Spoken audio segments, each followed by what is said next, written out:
the elections. Well, not the ones that will be, well, maybe, but talking about not those DDC machines that were stolen, but the resident electoral commissioners and the national commissioners that have been confirmed, as the headlines did read on Friday. I know you may be wondering, how come they're not splashed everywhere, in your face, as it were, tucked in somewhere? They did, but eventually they've been confirmed and raising a whole lot of questions, comments, and examinations. Well, this morning we'll look at that particular incident, and we're joined now by Mr. Liborous Oshomah, who is a legal practitioner. Thank you for coming again today. My pleasure, always, Chairman.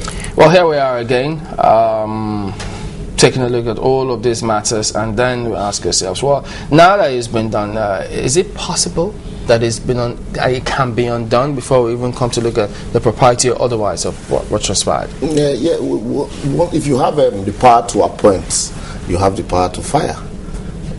So, but some people, even before now, some people had said that they will be quietly, their nomination will be quietly confirmed because it has raised a lot of dust. Before the confirmation? Yeah, before the confirmation. Immediately some of them were renominated. There's one name that was dropped. All right, let's take a look at the list now, shall we? We should pop up on the screen. Go ahead. Immediately they were renominated.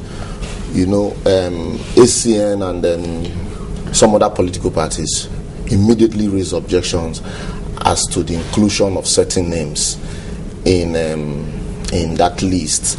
And before now, the Senate also had insisted that the resident electoral commissioners, especially, let's read it out since they can't see it yet. Some of those that have been, in fact, these are all of them. Yes, it's in the Friday. Ambassador Lawrence Muruku, the National Electoral Commissioner, Sylvester Ezeani from Anambra State, Minkaila Abdullahi for Jigawa, Dr. Lawrence Azubike.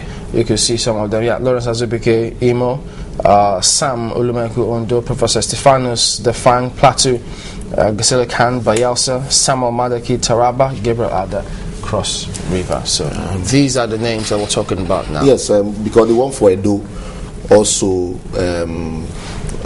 was Austin Okoje, I remember. Yeah, Austin Okoje. There were serious allegations against him that he's an Nominees boy and he's a card-carrying member of PDP. I think his confirmation is still pending too. But be that as it may, really. He served in Imo as R.E.C. in 2007. Yes, he served in Imo. He served in Benue at the time. He served in Imo also in 2007. And Gabriel Ada also served in Benue. The David Mark's 2007 election, you remember, he was the resident electoral commissioner during that election, and also the rerun in Delta State and the April election in Delta State. And but the issue here really is the 2011 election, the April elections, were adjudged to be credible. One, because in the history of Nigeria, this is the first time we are seeing a president who is interested, who is a participant in an election, and who promised Nigeria that I was going to give a free and fair election, and I was not going to interfere. And truly, he was. We all agree that election. Even some people are blaming themselves now. That's an afterthought anyway.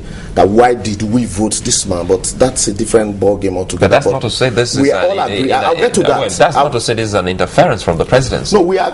I'm coming to that. We all agree that there was no interference from the presidency during that election, principally because even the way some of these the former REC and the chairman was appointed. The president came out to tell us that look, the REC. The INEC chairman, Atahiru Jega, I do not know him from Adam. And we know, immediately was appointed, there were accolades from, all corners that look, this man we know. He's been tested and trusted. We know that he will deliver. And truly we all agreed that the man had delivered. So that does not mean to say that there's an interference here. But what we are saying is if the law if the law, the constitution that empowers Mr. President to make these nominations also say that, look, the members of this body shall not belong to any political party, and that's section 56(1) by the amended constitution, 1999 constitution as amended. There's a proviso to that section. Is any of them a member? I want to quickly. Yeah, sure. And there had been allegations. Go ahead. And there had been allegations that Dr. Gabriel Ada is a member. If you go to section 1561, it says no person shall be qualified for appointment as member of any of the bodies aforesaid. The bodies aforesaid are bodies listed in section 153(1), including INEC. No person shall be qualified for appointment as a member of any of the bodies aforesaid if A, he's not qualified, or he's disqualified for election as a member of the House of Rep. And then there's an amendment to that section, recent amendment during the last constitutional amendment. It added that section 156 of the Principal Act is altered in subsection 1A, line 2, by inserting immediately after the word representative the words provided that a member of any of these bodies shall not be required to belong to a political party.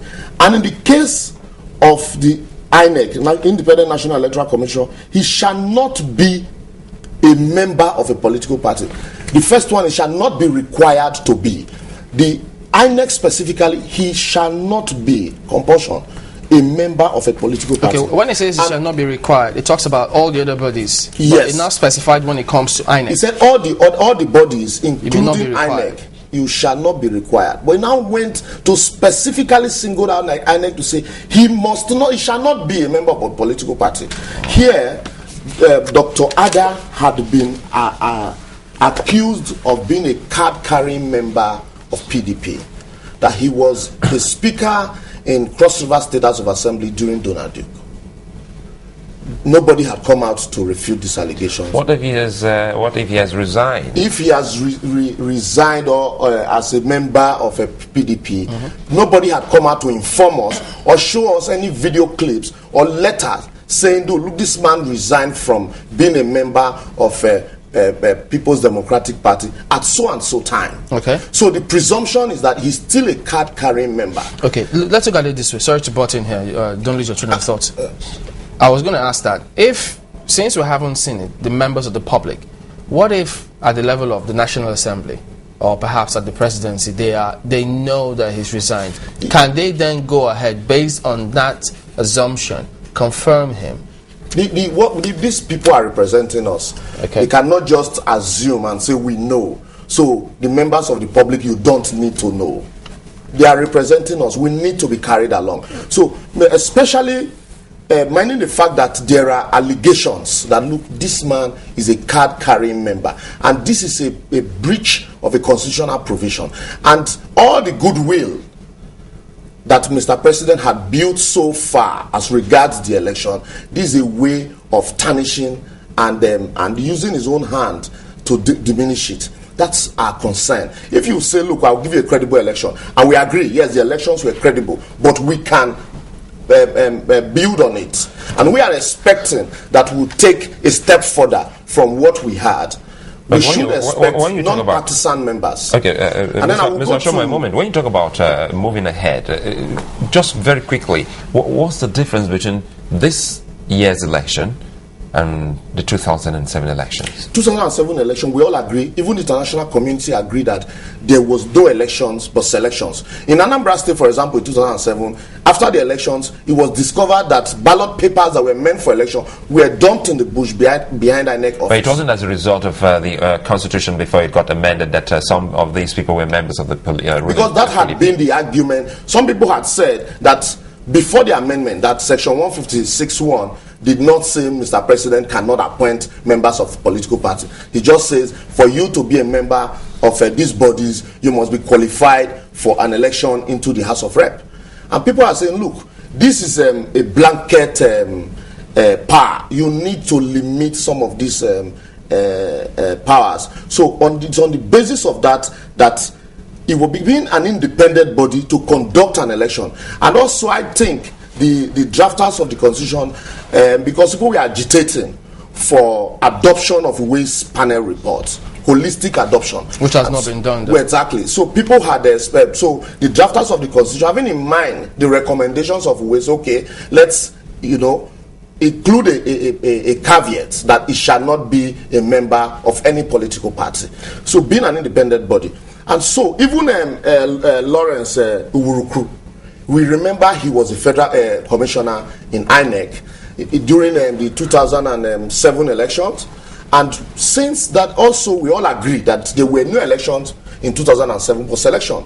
Everybody in Nigeria knew, everybody, the press, civil societies, and every Nigerian were calling for the head of Professor Maurice Iwu, that the man should go, that he did not conduct any election, but selection. And we remember that immediately after that election, Lawrence Uwurukru was appointed an ambassador, the Nigerian ambassador to Greece or Mexico.